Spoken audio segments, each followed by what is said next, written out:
Good morning, folks. Welcome to the Meltdown. Yes, today we're going to try and get both those shows in that I keep promising. Been an interesting morning, a lot of facts. If you haven't grabbed a pen and a piece of paper, I hope you'll take an opportunity to do so. This morning, real early, I was keeping an eye on what's going on in the world, and 6-4 gainers over losses in the UK. Folks, there are markets overseas that are still appreciating between 0.5% and 2%. The Nikkei was up right at about 2% overnight. Now, the interesting fact is that Moody's has stepped up and started to downgrade JP Morgan, Goldman Sachs. There are going to be more, and they've all lost a notch. At the same time that we're seeing downgrades in our investment banking community, which is so long overdue, the real concern is what's going to go on with Yellen, what's going to go on with the president, because the president is obviously going to take a big knock over Obamacare and the fact that the website was launched prematurely and there wasn't enough corroboration with the insurance companies, and him saying that those of you that are going to fall out of favor with your insurance company once Obamacare becomes real, people are already dropping off the rolls. The insurance companies are spiking their premiums, and people are losing ground. Now, I think it's really important that the bond market has started to appreciate, and bubbles are being created. Now, what I mean by that is that we are artificially inflating markets. Everyone knows it. Certainly those of you that don't have the ability to move millions of dollars probably are just being whipsawed as you try and figure out how to save some money. But my biggest concern is the equities market. 35 shares found all-time highs yesterday. That's a very important figure, because as you watch the Dow Jones and you see things occurring, you see the market continuing to get higher. This is what I predicted over a year ago. And the Dow could easily go over 16,000 today. Share values at $1,100 plus.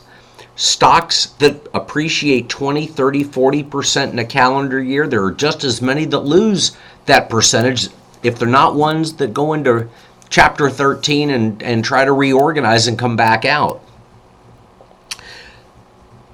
The spread between West Texas Intermediate crude oil and Brent C crude oil has widened, and it's quickly approaching 17%. Now, I can tell you last year we were talking about WTI, West Texas Intermediate, which is the way we look at the price of crude when we compare it here in the United States, to Brent C. It was more expensive than what the Europeans were producing. Well, folks, that's starting to fall off, and the premium is starting to get wider. Now, what does that really mean? That means that the talk of the shale oil and how well Eagle Pass is going to work out and all the other, quote, variables that are out in the marketplace all have an impact on what we see. The price at the pump changes by the moment. And don't tell me about regulations and fair trade when it comes to the price of gasoline, because you can drive 5 minutes or less and find a spread of 5 to 10% depending on the type of gas, where you're at, what the location is. I can tell you that in League City, which is approximately 20 miles south of downtown Houston, those are some of the cheapest gas prices there are in the city, probably in the state. Bottom line is, I'm in the Kingwood area, and you can find $2.95 regular unleaded, or you can find it all the way in the 270s. That's just coming to Humble, 6 miles. Markets are going to be manipulated. I think it's very interesting. I'm going to talk a little bit about George Soros. Now, most investors don't like to hear about Soros. I'm going to keep most of those comments to myself, but I can tell you at the end of the second quarter, he had zero interest in being in anything that was related to gold. At the end of the third quarter, it was obvious that he had taken a very sizable position in mining shares, the ETF GDX.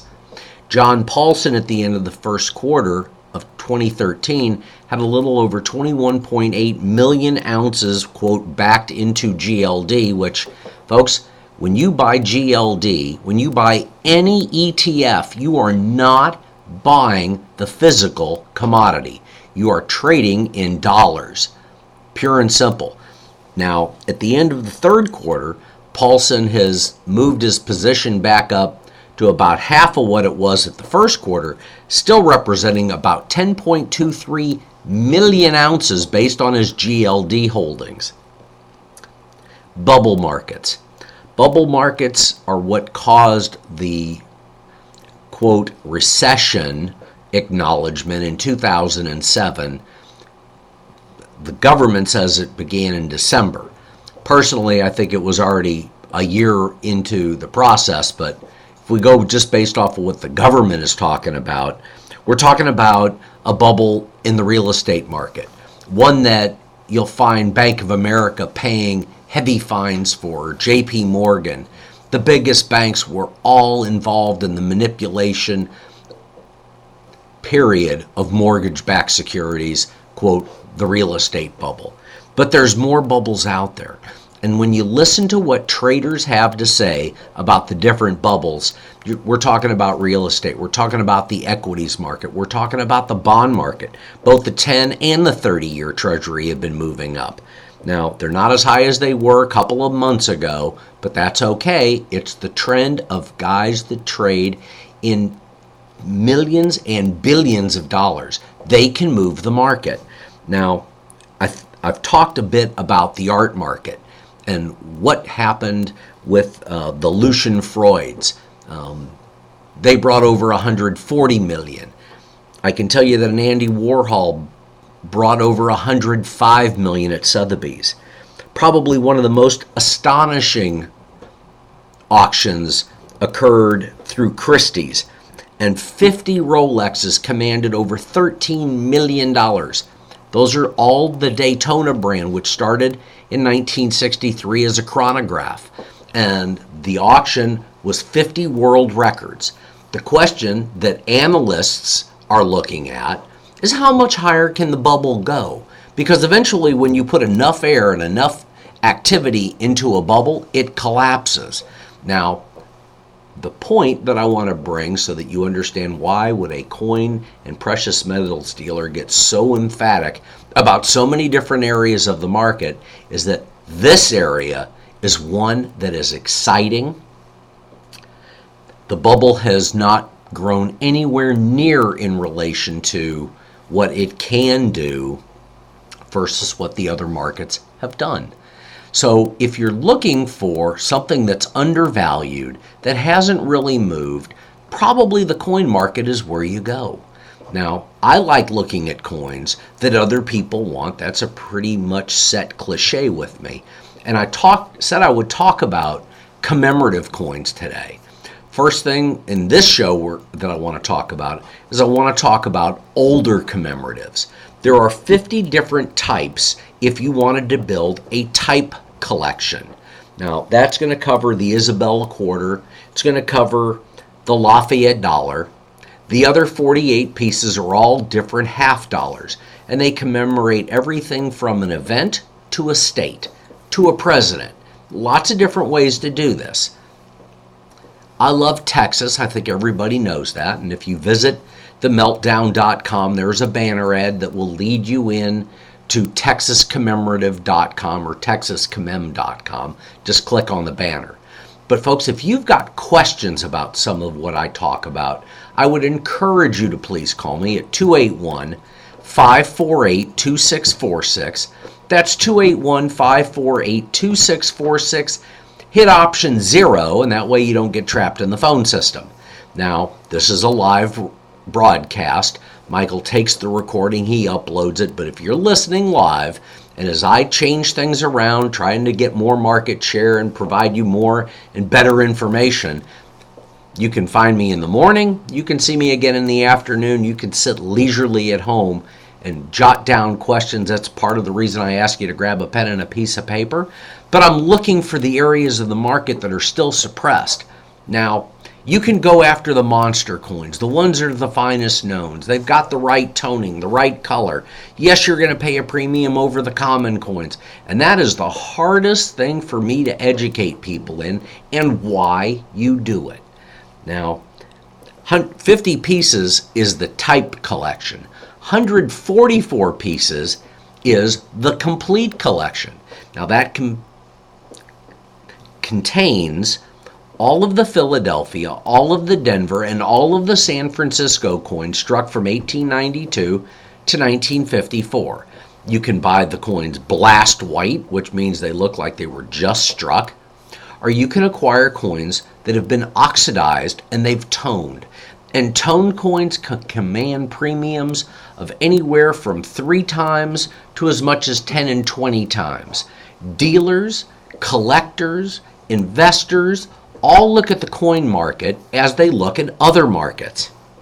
Now, what I can tell you about the Christie's sale with the Daytona Rolex watches that you should really take home is that the estimates were 1/4 of what the realized prices were. In other words, the people sitting in the room that were there to buy those pieces were paying 400% over the estimate. That's a huge number. And that's what happened with Art Week up in New York. That's what's happening at all auctions, because people that are wealthy are looking to protect their money because this economy is fragile. Yes, we've got bubbles. Yes, we're near the top. Yes, we've got major companies and other types of collectibles and assets that are finding new levels. And while you want to believe that they can correct, and they will eventually, the fact is that there's more money out there and it continues to pump into the market. And the more you pump into the market, the higher the market goes. This is really very simple stuff. Now, what I really love and what I really want to talk about is U.S. minted gold and silver. Commemoratives are silver coins. All contain 90% silver, but they maintain a basal value. And what I mean by that is any Texas half dollar that was produced from 1934 to 1938, and yes, I'm cheating a little bit, they're all worth in the neighborhood of about $80 to $100 at the bottom. That's the lowest grade. You're talking about a coin that is a little over 1/3 of an ounce of silver. Give or take a bit, that's about $8. But any Texas half dollar, if it's legible, if you can see the details, is a coin that's going to command $75 or $80. The gray sheet says it's $100, but the gray sheet doesn't buy coins. That's what I'm here to tell you and explain. So from the bottom of the barrel to an uncirculated coin that might be a mint state 63 or a mint state 64, depends on the look of the coin, you could realize that the difference in spread is really no more than 100%. So you can go from a circulated coin at 100 to around 200, 250 for an uncirculated coin, graded third-party NGC, PCGS. Certain coins graded by some of the other grading companies will command the premium as well. So it takes education, it takes experience. You can't look at an online auction and say, this one's a great value for $200. It's the same grading company, the same service as this one that sold for 3 times more money, and it might be toned. It might have the special color that commands the premium. And folks, you can get confused really quick. I know that a 1901 Indian penny that's a $15 or a $20 coin was graded AU 58 plus, which is how you dictated that it was a $15 coin, but somebody paid over $1,500 to own it. That's 100-fold. Those are the types of coins it doesn't make at a bad deal. It may be a bad deal on the $15 level, but not the $1,500 level. That's why you find somebody who understands the market and is prepared to communicate and educate you. It's not always the price. It's not always the company who graded it. So when I'm looking at coins, and I can tell you that while the wild aberrations have taken place in precious metals, I can tell you that the price for Carson City silver dollars has maintained the same level basically for the last 5 years. I can tell you that junk silver, old dimes, quarters, and half dollars have been all over the board. Silver has been as high as $49.75. It's been in the $18.70 range. It's been all over the board. And I've talked about clients that wanted to buy in at $32, $33, who, if they had done it their way, would have gotten absolutely decimated. You would have lost nearly 2/3 of 60 grand. But because you followed a third, and a third, because you allowed me to do the work that I do, which is everything from due diligence to studying the coins to talking to other dealers about where the trend line is. Yes, there was a time when I had a very detailed staff and we did a lot of work. Today, it's a little bit trimmer. We're trying to do the job, bring you the information, and still make the market. Now, I'll make a market in just about anything that you can recognize out there.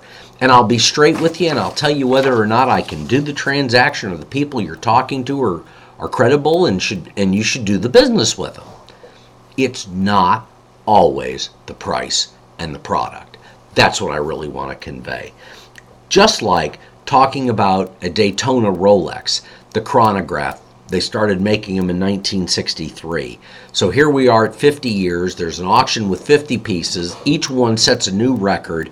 And the bottom line is the one that sold for in excess of $1 million is stainless steel. It's a perfect item, quote, called a Paul Newman Daytona. It had nothing to do, quote, specifically with the ownership of it. And the question becomes, who's going to pay more for it down the road? Will it ever see down the road? Some of these watches literally had all the box and papers and the original receipts. It was a fantastic auction to watch over the internet. But my point is that there are always new items coming out. And you can own finest known material, you can own rare material, you can own auction quality material. There's a lot of different ways to do this. And the bottom line is that it takes somebody with experience and knowledge to provide you the responses, to help guide you through the waters, advise you, guide you, tell you when to buy, tell you when to sell. Ultimately, anything that you can look at in a red book is probably out there in some form or fashion.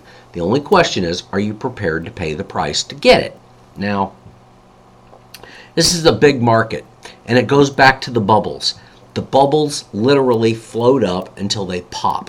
And when they pop, people lose a lot of money. So I want the undervalued portion of the market. I want to make sure that you stay in the criteria that sets you up as a collector. I want you to own $20 gold pieces. You can buy a $20 gold piece from about $1,385 into the millions.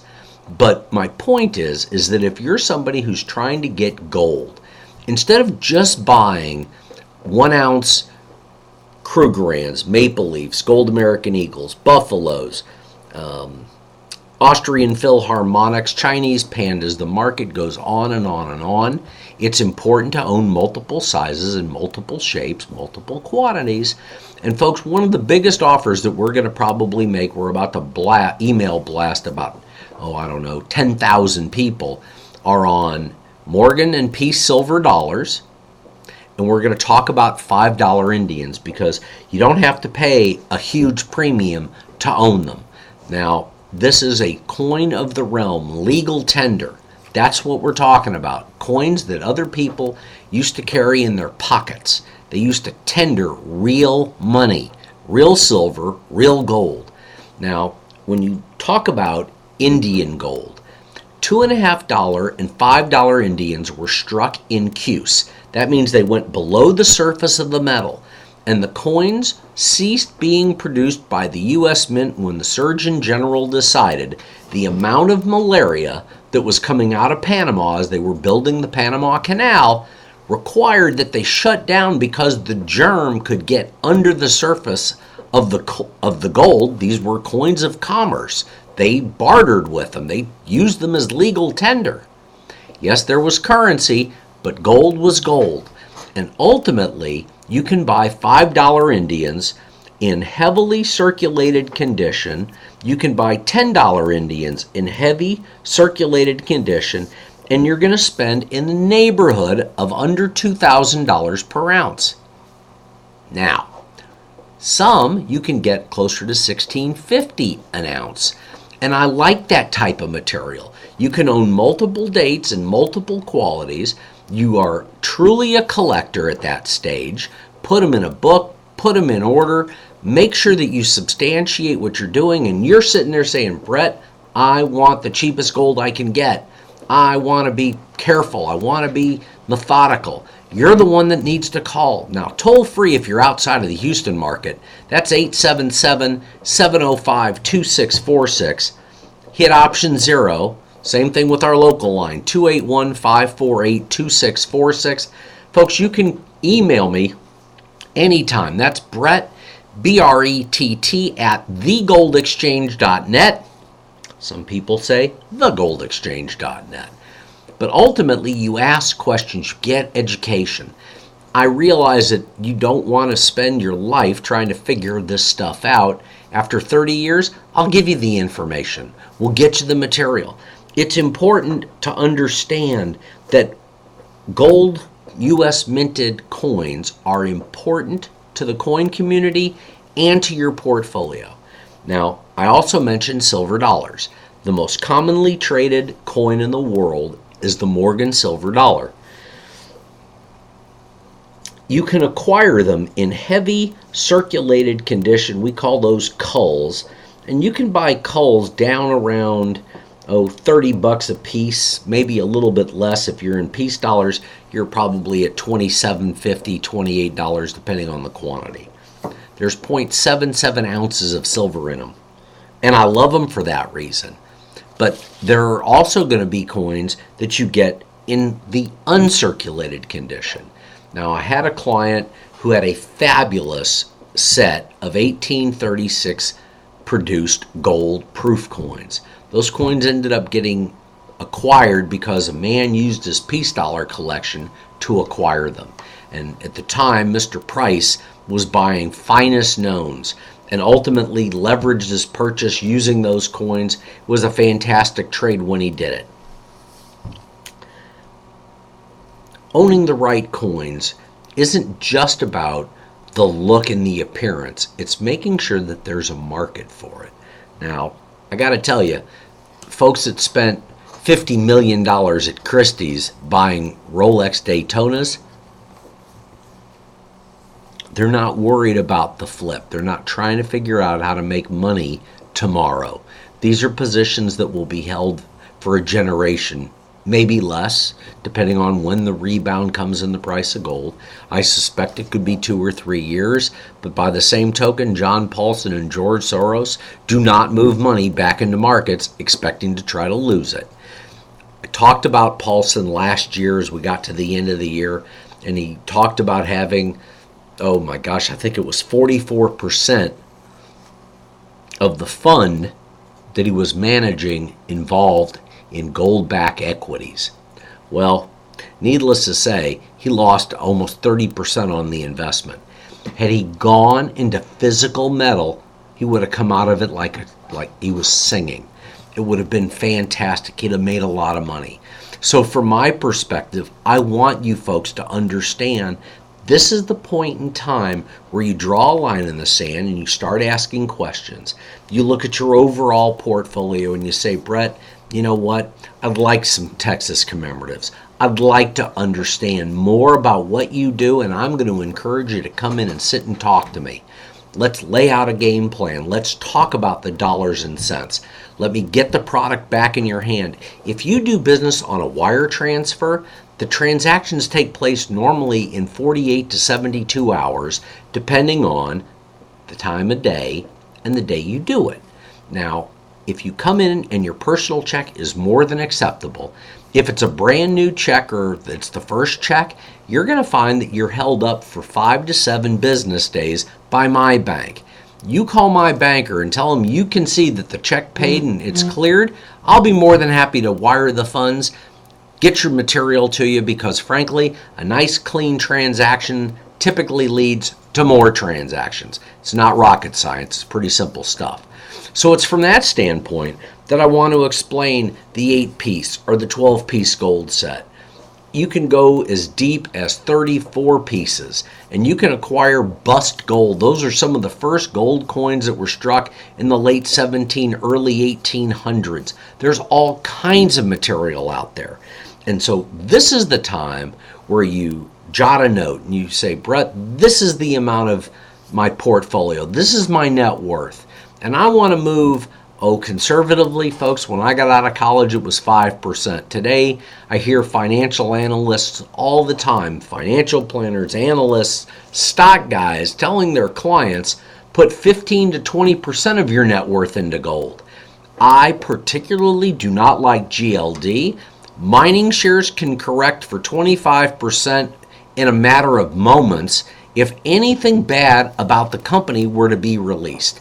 That's the volatility that I try to get away from when I put somebody in gold. You get the physical product. You're dealing in a tangible asset that maintains its value typically more than anything. And it's from that standpoint, more people are getting on the bandwagon, just like more people are getting into the art market or real estate, or they're getting involved in equities or stock. There's a lot of different ways to diversify and cut the pie up. From my perspective, whether it's the commemorative coins and you're working on the 50-piece or the 144-piece, and don't forget gold. There are gold commemoratives out there. And you can acquire the 11 pieces in the gold commemoratives before you ever get to tackling the octagonal and the round $50 pan packs. Lots of different ways to do this. You can potentially spend millions of dollars, or you can spend $1,000 or $100. We take all the transactions. I'm not preferential to anybody. We talk about everything. I don't have a problem telling you to do business with somebody if you're already doing business with them. Maybe I'm just going to be a good shortstop and a backup so that you can keep the other guy on his toes, giving you the right prices. All right. That having been said, I'm going to give you a quick update, see where the price of the metals are. It's kind of interesting. Just before we went on air, I was talking with Michael about how 2 different websites, one on a 15-minute delay, now calling gold up $1.10, the other calling it, let's see if I can figure out how to update that, now calling it up $1.70, so the 60-cent spread continues. Folks, the president is under fire. The banking system is under fire. The one thing I can tell you is that there will be a point in time where gold reserves will be used up and we will find more demand than there is supply. That's when the market will change. That's when you'll see the biggest harvest. Now, I never get off air without thanking Texas Children's Hospital, both the Downs Clinic and the Ronald McDonald House. If you go to themeltdown.com, you'll find the banner to be able to donate to either of those facilities. The Downs Clinic is very special. My son Jason has very, very mild Downs. I love Dr. Ostermeyer and her staff. The information you provide is totally anonymous, as is the amount you would contribute if you're looking for somebody to make a tithe or an offering to. Same with the Ronald McDonald House, except they've got between 20 and 60 people to feed every night. I know they would appreciate a hot meal. If you can assist them, please call 832-824-8600. That's 832-824-8600. Nancy Allen and her staff will be more than happy to help you. Please tell them that you heard about them on the Meltdown. I appreciate it. I thank the doctors, the nurses, the staff, and the volunteers at Texas Children's throughout the medical center and throughout the globe. I love these kids. and would do anything to help them. Folks, thanks for tuning in. We'll see you this afternoon around 2 o'clock. God bless you. Have a great day. We'll see you then.